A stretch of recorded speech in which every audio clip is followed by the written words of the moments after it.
What is going on, everyone, and welcome back to the channel. I hope you're all doing well. Now, today's video is not one you're going to want to miss. It includes possibly the greatest revenge story that I've seen in the last few weeks. You may think to yourself by looking at the title, well, how is it that insane? It's just a teacher that you know has caught their student cheating. No, just wait and see. Have a little bit of patience, and we'll get into it. It's astonishing. It's way better than you could ever imagine. Let's go.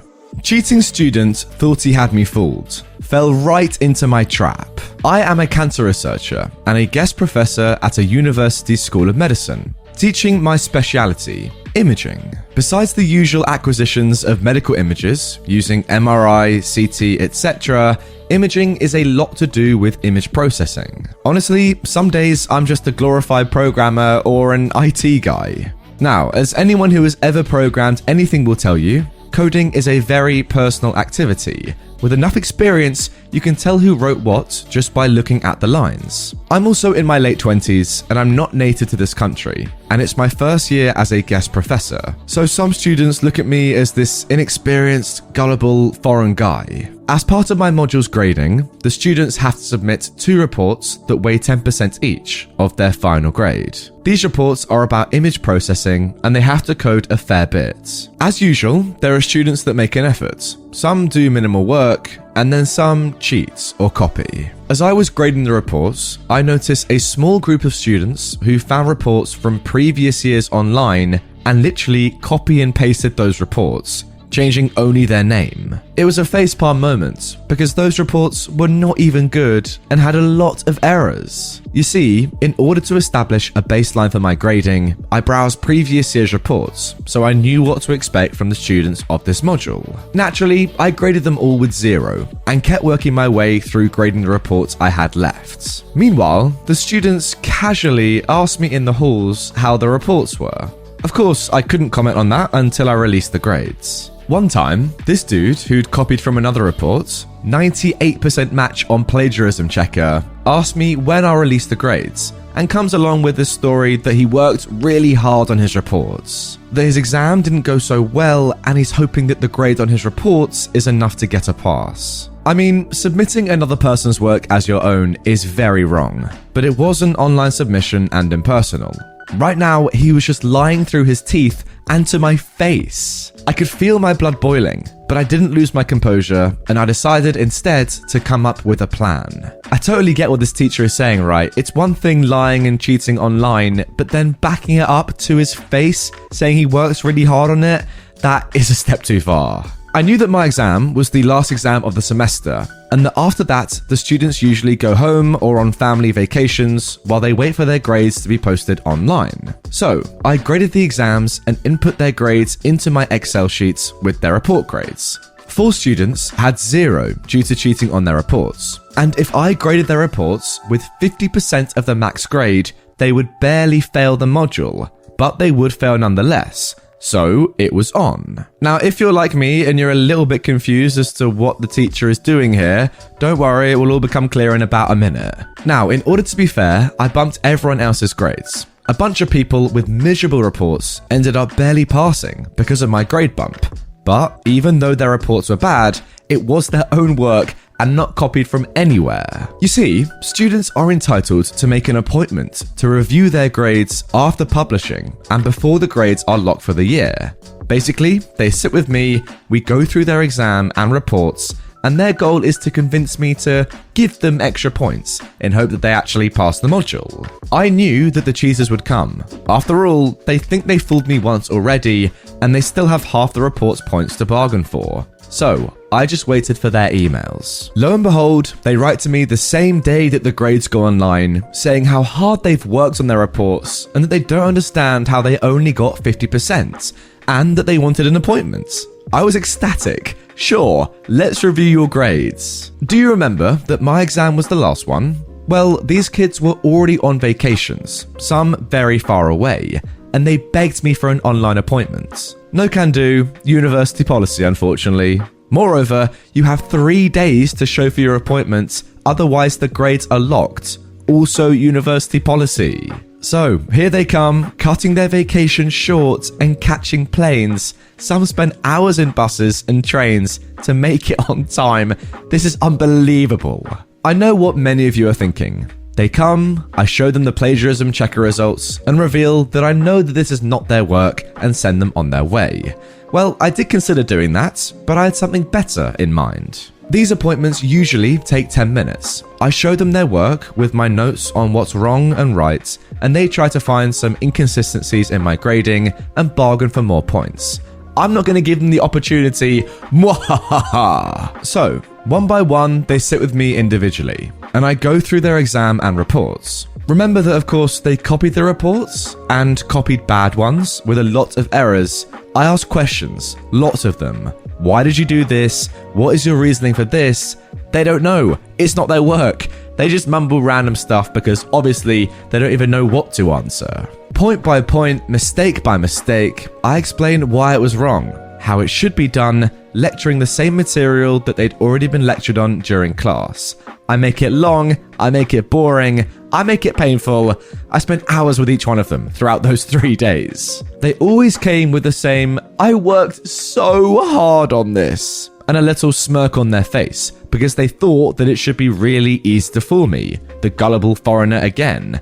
But as the hours went by and I was walking through the errors one by one, I could see their expressions change. Little by little, their hopes of passing being slowly crushed. And when they finally realized that I knew they cheated and I wasn't going to be giving them any extra points, they tried to cut short their appointment and leave. But I wouldn't let them. We need to finish the review of your grades. It's university policy.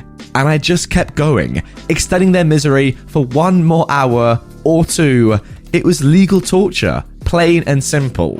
It was glorious. By the end, every single one of them left with a crushed soul look in their eyes and a fail in my class. They knew that I caught them, that I'd baited them, and they'd fallen for it. They ruined their vacation and their family vacations, spent money to travel back and forth, wasted precious summertime, got bored to death, and have nothing to show for it. And next year, they will have to repeat the same module with me. I hope you enjoy your summer. See you next year. Honestly, guys, that story was a lot better than I thought it was going to be. About halfway through, I wasn't really sure where we were going to go with it, and I thought this teacher was just going to fail his students for cheating, and that was it, you know, a pretty normal thing. But no, having them have to come back from holiday, fly back from vacation to have you sit through their exam and just, you know, absolutely destroy them. It's incredible. And what's better about it is that they genuinely thought they'd fooled you and they thought they had a chance of getting more marks in passing when they had no chance. And as you say, the more and more that meeting went on with you and the student, the more and more they realized that, yeah, they were screwed. They've been played, absolutely baited. Congratulations. Hey podcaster, meet Acast. We're the top independent podcast network for creators in the know. We empower you to develop your podcast idea, find your audience, and grow listener relationships wherever those listeners are. You'll also find a whole range of ways to make money, from membership plans for paying fans to our fully curated and creative advertising experience. Visit acast.com/network to find out more. Acast, for the stories. Now guys, before we get into the next story of today's podcast, I firstly got to tell you all about HelloFresh, who have kindly sponsored this episode. If you've somehow never tried HelloFresh before, well, you are really missing out. With HelloFresh, you get fresh, pre-measured ingredients and mouth-watering seasonal recipes delivered right to your door. HelloFresh lets you skip those trips to the grocery store and makes home cooking easy, fun, and affordable. That's why it's America's #1 meal kit. For me personally, the time that I save by using HelloFresh is ridiculous. If, like me, you really struggle for time outside of school or work, the last thing you want to be doing is worrying about your food. HelloFresh offers convenient, contact-free delivery right to your doorstep for easy home cooking with the family. The recipes are easy to follow and quick to make, with steps and pictures to guide you along the way. HelloFresh cuts out stressful meal planning and grocery store trips, so you can enjoy cooking and get dinner on the table in about 30 minutes or less. And it's also 28% cheaper than shopping at your local grocery store. Plus, of course, you skip the checkout lines. On top of that, there are loads of quick and easy meals you can try. 15 to 20 minute dinners, 10-minute lunches, and my personal favorite, breakfast on the go. I'm absolutely horrible at getting up early in the mornings, so being able to eat on the fly and waste as little time as possible is massive for me. Alright, so you literally don't even need to step outside. You get better quality food for cheaper, delivered to your door. That's pretty insane. Now, even though it's fast, guys, the quality is still brilliant, and there is so much delicious and nutritious variety to choose from. They offer over 27 recipes from a range of cuisines, so you'll never get bored. There really is something for everyone, including weekly low-calorie, vegetarian, and family-friendly recipes. To be honest, the rest of my family got so jealous of watching me eat such great food that they decided to get involved as well. So now we all pretty much eat HelloFresh. Even if you're a little younger and you don't necessarily do the cooking in your house, this is one to tell your parents about. Trust me, it will make their lives so much easier, so do make sure to let them know. Please go to hellofresh.com/Redditor14 and use code Redditor14, that's Redditor14, for up to 14 free meals plus free shipping. Thanks again to HelloFresh for sponsoring this episode. Let's get on with the show. Alright then, moving on to our second revenge story of today's episode. Trick me out of my laptop, you'll give me your car. Now look, again guys, you know this story is going to be a classic because look at the number of awards it's been given. That's insane. Here we go. 13 years ago, I was in my late teens, living on my own and really struggling to live financially.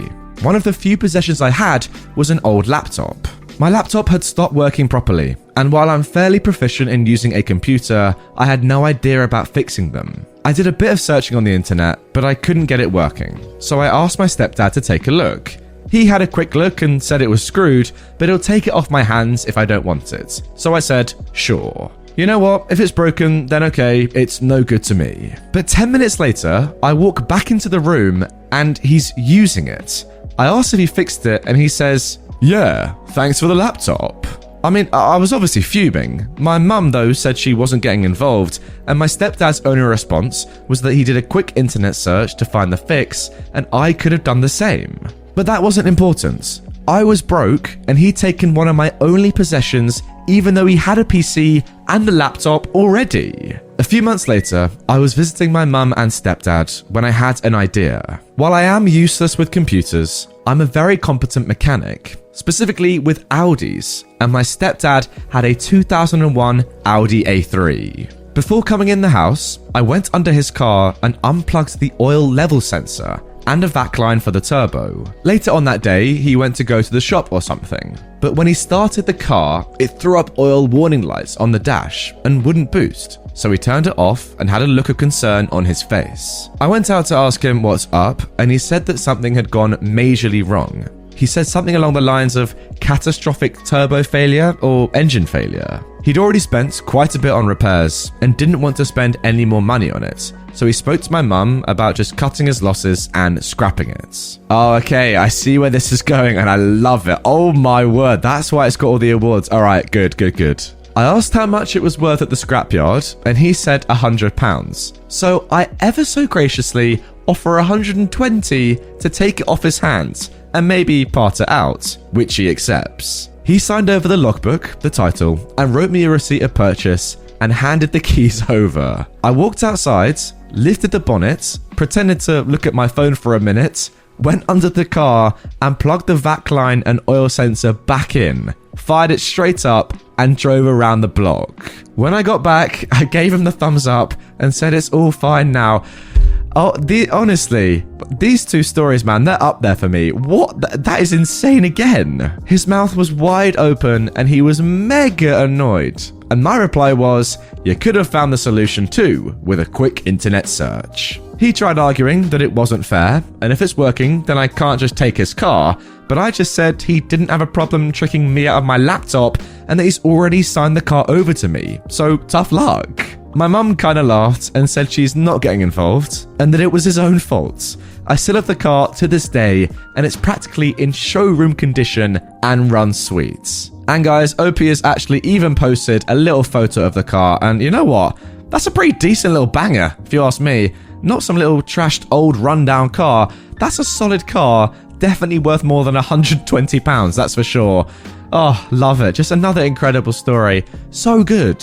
Now, honestly, guys, get down in the comments right now and rate these two stories out of 10, because for me, they're both up there. Do you know what's amazing about them is that they don't have to be malicious. They're not nuclear. Nobody got, physically hurt in these stories, but there was just so much emotional pain and aggravation put on people that, needed some justice. The kids in the first story, brilliant. Taking them home from holiday, all that money spent on flights, incredible. Ruining their vacations. And then in this story, more of the same. Just pretty much stealing your dad's car, but legally. In the same way that he took your laptop of you when he knew what he was doing, you knew what you were doing, and it's just brilliant karma. It's so good, and I love it. I love it so much. Anyway, guys, that is going to do it for this one. I thoroughly enjoyed these two stories. Let me know if you did as well, and drop a like if you want to see more top quality revenge stories like this in the future.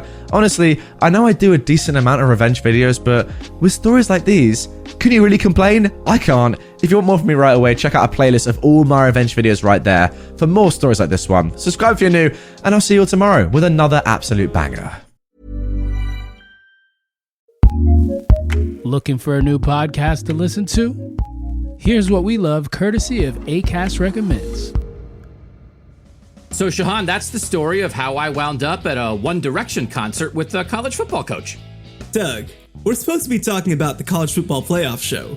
What? The College Football Playoff Show, where every week we come together to decide who are the best teams in college football.